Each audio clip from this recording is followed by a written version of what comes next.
Well, today we got a unusual type of delivery when it comes to batteries for golf carts. Typically I get them via FedEx or UPS, and this one got delivered by a company that drove all the way from another state to Florida, and it got delivered here Saturday. Today is Sunday. This is the Cloud's Power. It is a lithium phosphate battery, and it comes with 48 volts, 105 amp hours, able to give you up to 50 miles in range. This one has a 200 amp BMS, Bluetooth powered, and yes, there is an application available for it. And it has a peak amp for about 10 seconds of 340. That's more than we will ever use, and for 10 seconds that's actually a lot, guys. So yes, the continuous is 200 amps and the peak is 340.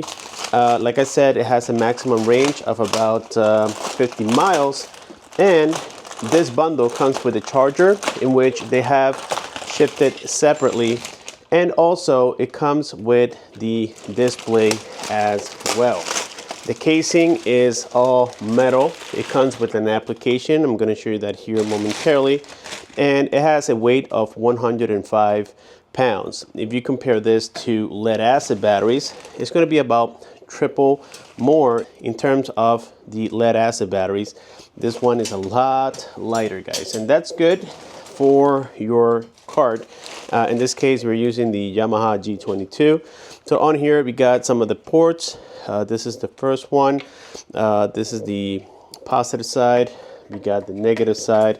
It comes with the port for, I think this is for the display, it could be, or maybe the charger. We will have to find out. We don't have the charger yet. This is a power switch. This is a breather valve. As a matter of fact, here on the top it tells you what it is. So this is for the display. This is the charger port, so it has a dedicated one as well. This one says that it is a communication port, so it has several different ports on here, so you guys can tell, and that's very good. We have seen batteries with similar setup before, and it works great. Let's see.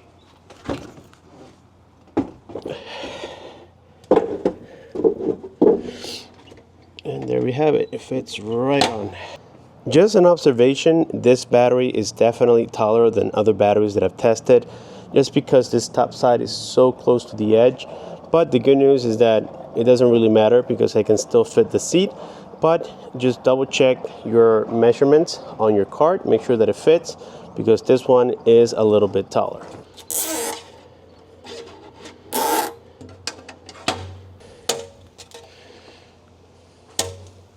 For now, while the battery is off, we have to undo the screw for the positive terminal, and we do as typical. We have to connect the power source, which is this one, the one that goes directly into the controller. That one actually goes last, so we're going to start here with the power converter first, and then we're going to do the controller positive, and we're going to put it on here like so.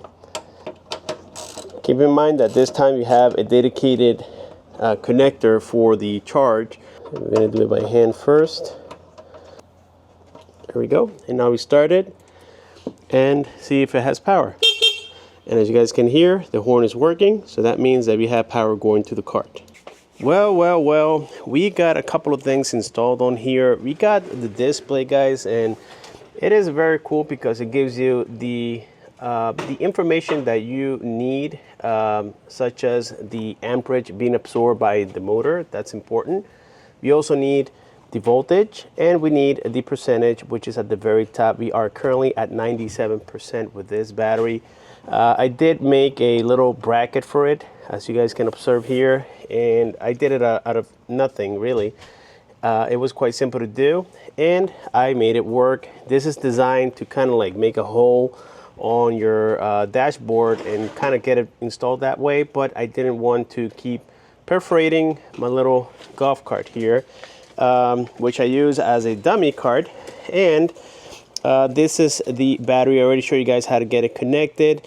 Something I did notice on this battery after using it for 3 weeks, is that in Florida, it got very cold not too long ago. It was about 37 degrees Fahrenheit, and the battery did shut off, meaning that the button here wouldn't do anything.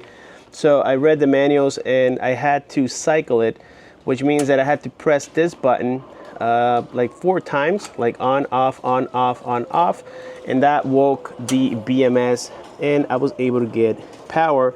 Or you can simply connect it to the charger and it'll wake up as well. So at least we know that the temperature sensors that are inside of the battery are working, and I was very happy to see that.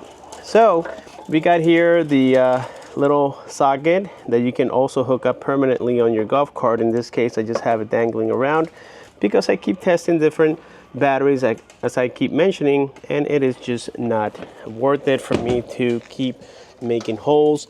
What I did do is remove a cap that looked kind of similar to this one, and I was able to put in the LED light on here, so that tells me when it's completely charged after turning green. And that's pretty much it, guys. I have used it for, like I said, 3 weeks, and the battery has been excellent without any performance issues at all. And here we go. I had it on reverse.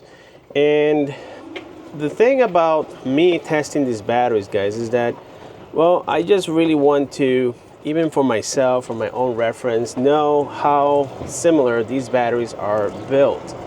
And in terms of performance, these are all very, very close. Like with this one, I got 27 miles total in range. And with other batteries, I have gotten between 28 and 32 miles.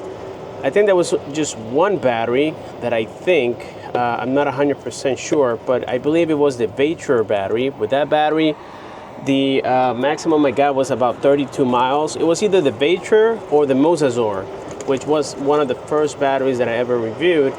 I got about 32 miles. Besides that, pretty much every battery that I've tested, and I test them the same way, I ride in the same road conditions, I ride with the same family members, and they all gave me about the same results. Right here, I'm with my little daughter, just riding around, and I already tested this cart with weight on it. As a matter of fact, recently I changed all the suspension on it. I changed the rear shocks and also the front struts, just so that I can get a little better stability. This is an older cart, as we know. It's a 2003 model, and it has a brand new Navitas controller, but it has the stock motor still.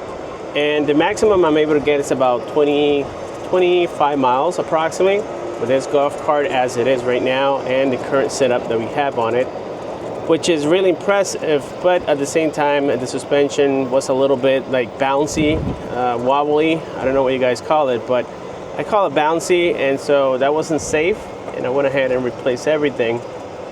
So yes, I mean, with weight, I got, with this particular one, 27 miles before being at 3%, which is a little bit too low. You never want to go below 10% on any battery. That's just my that's just my overall thought about it in terms of experience and what I've read. And these batteries can get damaged if you go too low on the charge. So yes, I did about 3%. That's when I had to charge it, and I never really noticed any performance difference in terms of power. Every time I gave it throttle, it had about the same power. And that's the good news about having a lithium battery, guys, is the fact that power doesn't really diminish much, meaning you get the same voltage. Unlike lead acid batteries, when they're losing power, you also lose voltage and your car starts feeling a little bit sluggish. Well, you don't get that with these batteries. I mean, there's just so many things great about lithium batteries, guys, versus lead acids, that honestly, I don't see why anyone, and I mean this, guys, I don't see why anyone would still buy lead acid batteries besides the price. But I mean, the market is so competitive nowadays, guys. Even this particular battery, it goes on special all the time. At the making of this video, I am not sure what kind of discount this company is going to offer for my viewers, but I've seen these batteries go for as low as $900 and as expensive as about $1,600. And if I am correct, lead acids sometimes even cost more than that because you're buying it per battery, and they can be, I don't know, $300 per battery. And when you multiply them for this cart, you're gonna need 4 12-volt batteries in order to give it the power that it needs. So just add that up, guys. That's what, $1,200 on lead acid batteries when you can just get something like this and not having to worry about maintenance. You know, you don't have to worry about a lot of things. You know, you don't have to worry about doing anything to the battery for the next 5-10 years. That's kind of crazy. You know, I'm pretty sure that before this cart lasts that long, it's probably on a different cart.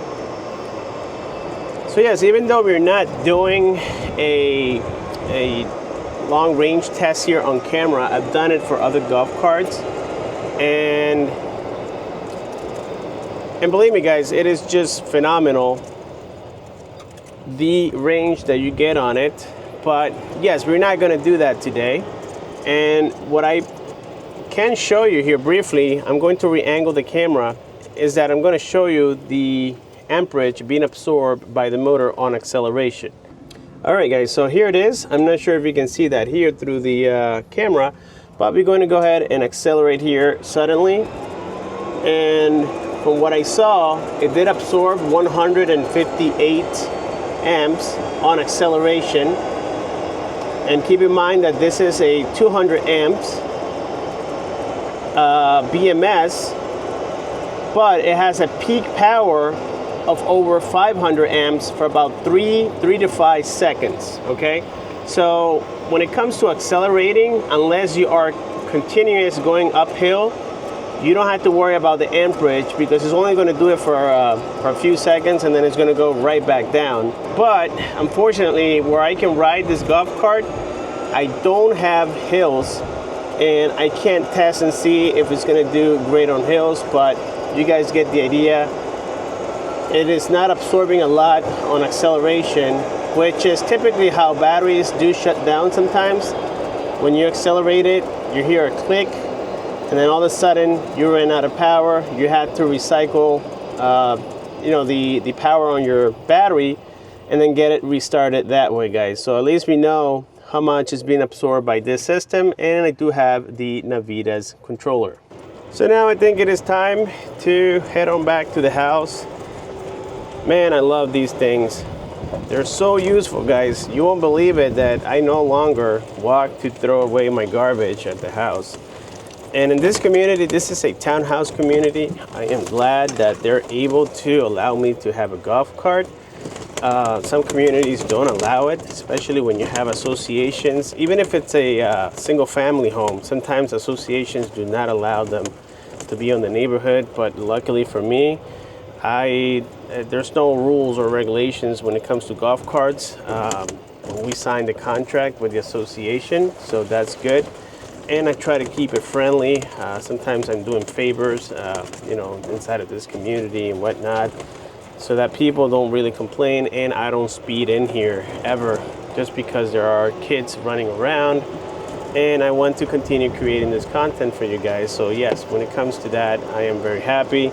I am super happy with this Clouds Power battery. I think it's performing great, and I did find a different app for it, which is a dedicated app, but for some reason there's another app that also works for it. When I arrive here, I'm going to show you guys exactly what I'm talking about. So the app kind of looks like this. I have it here. It's called Clouds Power, okay? And when you open it, it will automatically connect here to the battery. And when you go to the dashboard, you can see it gives you a very, very nice animation. It tells you the voltage. It tells you the amperage being absorbed. It tells you all that good information. It even tells you the capacity in amp hours. When it's fully charged, it goes up to 104 amp hours. So that's good. It tells you the temperature. It tells you the cells. Pretty much what every other app tells you. This will give you that information as well, guys. And I do like the animation. We are at about 96% according to the app. And yeah, everything seems to be working so far, so good. So guys, with this being said, I think we have finished here our review with the Clouds Power 48 volt battery, and this is the 105 amp hours. And yes, so far I'm quite impressed. Just like with many other brands, it is built tough, it works, the sensors work. I have zero complaints. Of course, the link has been provided down below. Thank you so much for watching. Subscribe, comment, and share. Click on the bell icon so that you don't miss future videos like this. And I'll see you guys on my next one.